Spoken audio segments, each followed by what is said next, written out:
Have you ever been humiliated in a room full of strangers by your own family? Because that's exactly what happened to me the night my brother decided to introduce me as the lazy one. It was a Friday evening in downtown Chicago, inside the glass-walled headquarters of Langford Systems, the kind of office building where everything looked expensive, marble floors, floor-to-ceiling windows overlooking the skyline, waiters walking around with trays of sparkling drinks. But before we continue, please subscribe and turn on the notification bell for updates. My older brother, Daniel Carter, 32, loved this place. He worked there as a senior operations analyst, and tonight was one of those corporate celebration parties. Promotions had just been announced. The executives were there. Even the CEO had reportedly stopped by earlier. And somehow, I ended up being Daniel's guest.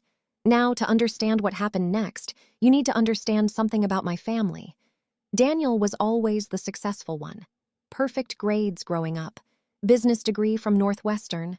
First corporate job before he turned 23. By the time he hit 30, he had the nice apartment, the luxury car, and something he valued even more than all of that: our father's approval. Meanwhile, I was the opposite story. I'm Lena Carter, 27, and according to my family, I was still figuring things out. 2 years earlier, I had quit my marketing job. No new job lined up, no clear explanation. From the outside, it looked like I had simply stopped trying. So when Daniel invited me to his office party, I already knew what kind of energy I was walking into. Still, I went. Mostly to keep the peace. For the first 20 minutes, things were fine. Small talk, introductions, a few polite smiles from Daniel's coworkers. Then Sophie Bennett, one of his colleagues, asked the question, "So, Lena, what do you do?" Daniel laughed before I could answer, and then he said it. "Oh, Lena, she's the family's free spirit." A few people chuckled. Then he added the line that made the whole room laugh. Translation: she's the lazy one. The laughter spread across the group. Some people laughed loudly. Others gave that awkward smile people do when they're not sure if they should laugh. I didn't argue. I didn't defend myself. I just stood there quietly. Because the truth was, nobody in that room knew what I had been working on for the past 18 months. Not Daniel, not my father, not anyone. And just as the laughter started fading, something strange happened. The conversations around us suddenly got quieter. People straightened up. Someone important had just walked into the room. I noticed Daniel glance toward the entrance, and then his expression changed. Because walking toward our group was Victor Langford, the CEO of the entire company. But what happened next made absolutely no sense. He didn't walk toward Daniel. He walked straight toward me, stopped in front of me, looked directly into my eyes, then reached out his hand and said something that instantly silenced the entire room. "So, you're Lena Carter." He smiled slightly. "You're exactly the person I've been trying to find." And at that moment, my brother's confident smile completely disappeared. Because he had no idea what the CEO was talking about. What if the label people give you says more about what they don't see than about who you actually are? Because for most of my life, that label followed me everywhere. The lazy one. It started years earlier in our house outside Chicago. My brother Daniel and I grew up in a very structured family. Our dad, Richard Carter, 61, had been an accountant for nearly 4 decades. To him, success followed a simple formula: work hard, get a stable job, climb the ladder, and never take unnecessary risks. Daniel fit that formula perfectly. Even as a kid, he was disciplined. Homework done before dinner, straight A's, business competitions in high school. By the time he graduated college, he already had internship offers from multiple companies. I remember the day he got hired at Langford Systems. Dad practically told the entire neighborhood, "That's what focus looks like," he said. And Daniel kept delivering. Promotions, bonuses, recognition. By the time he turned 32, he had become exactly the kind of corporate success story my father admired. Then there was me. I wasn't reckless, I wasn't careless, but I was curious. While Daniel followed the straight path, I kept asking questions. I changed interests, tried different projects, took courses outside my field. At first, no one minded, but everything changed when I quit my marketing job at 25. I didn't quit because I was tired of working. I quit because I wanted time to build something I believed could actually matter. But here's the problem with building something from scratch.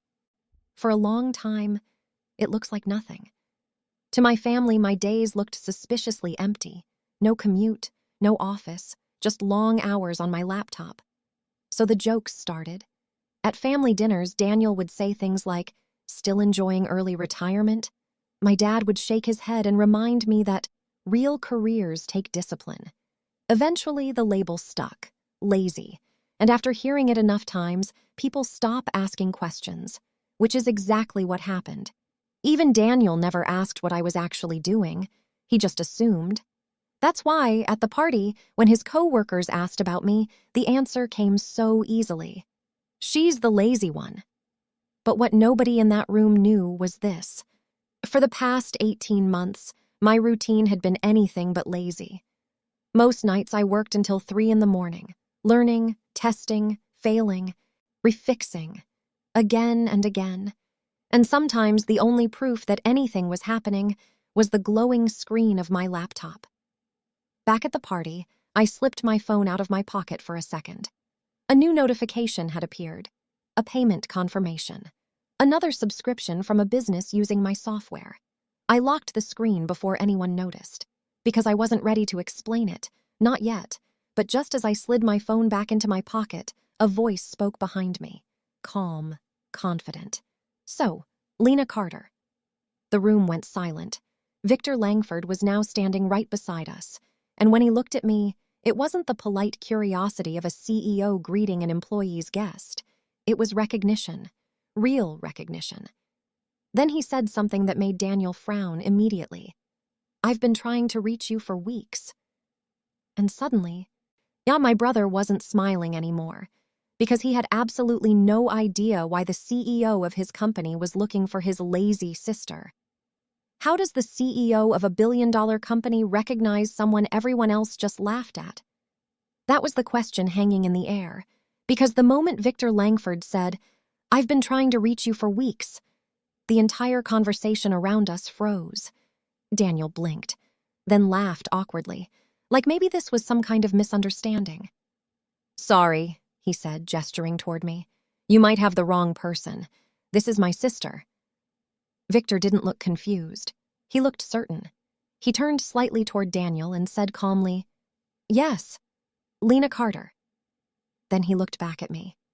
"I've sent 3 emails over the past month." Now everyone around us was paying attention. Sophie Bennett, Daniel's coworker, slowly lowered her drink.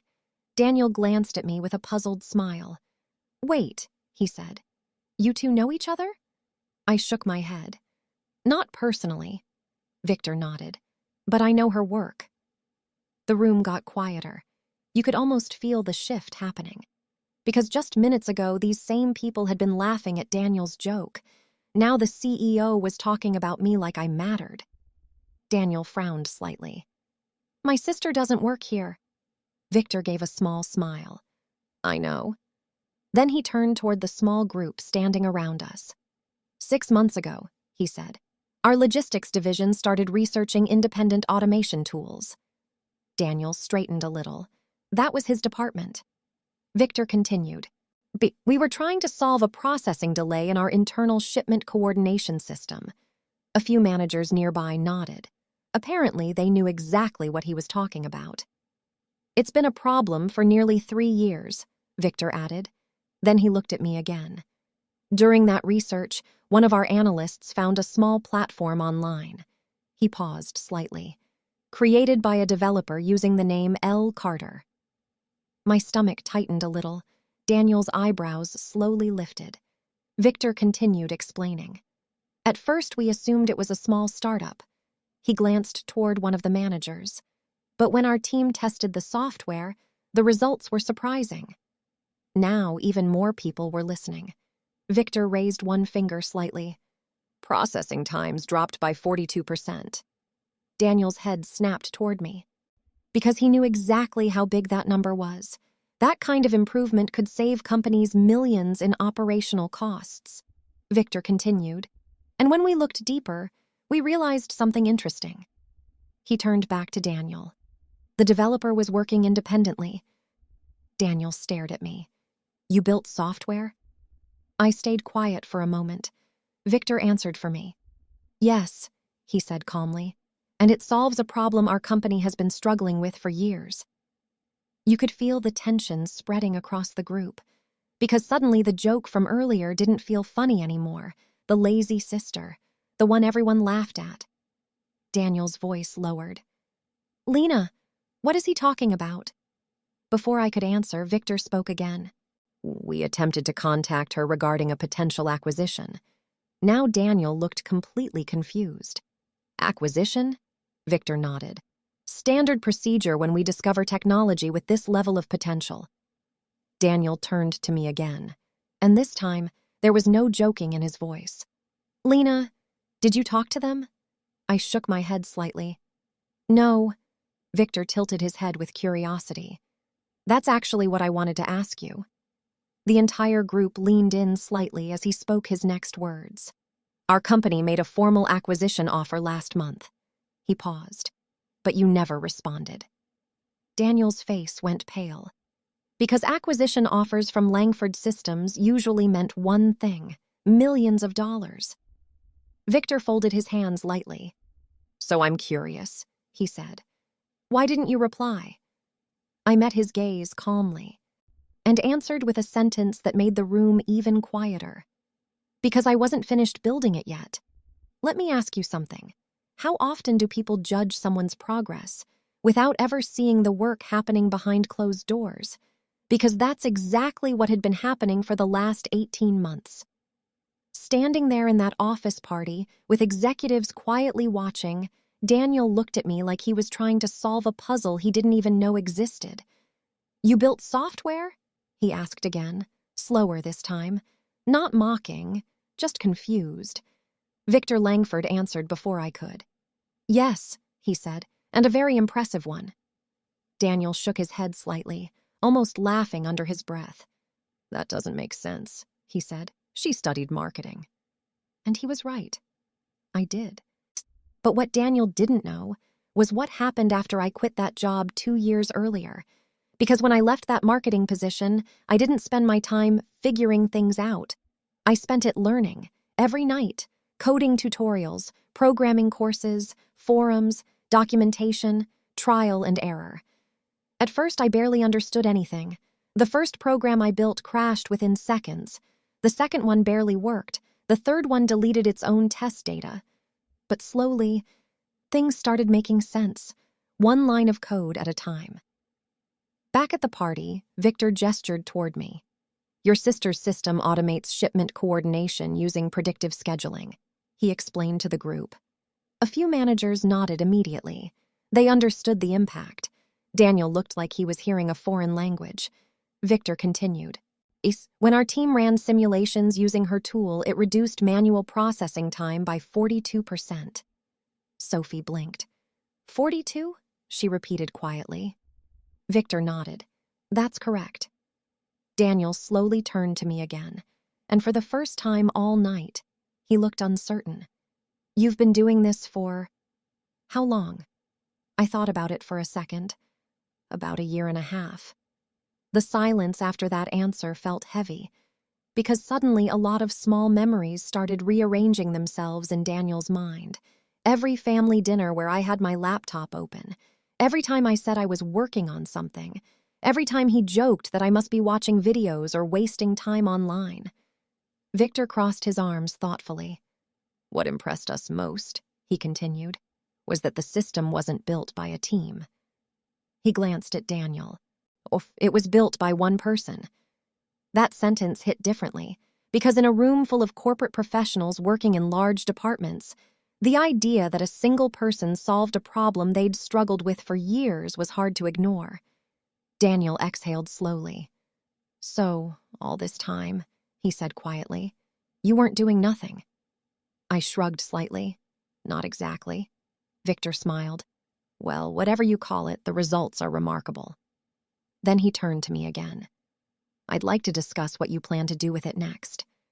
The tone of the conversation had completely shifted. Earlier that night, I was the joke. Now the CEO was asking for my plans, but the moment that changed, everything came next. Victor looked around the group and said something that made the entire department go silent. If implemented correctly, your sister's system could transform our logistics division. Daniel looked stunned, because he worked in that division, which meant the lazy sister he had just laughed about might have created the tool that reshapes his entire department. He looked back at me slowly and asked one quiet question. Lena, why didn't you tell us? I held his gaze for a second, but before I could answer, something else happened that would make this night even more unforgettable.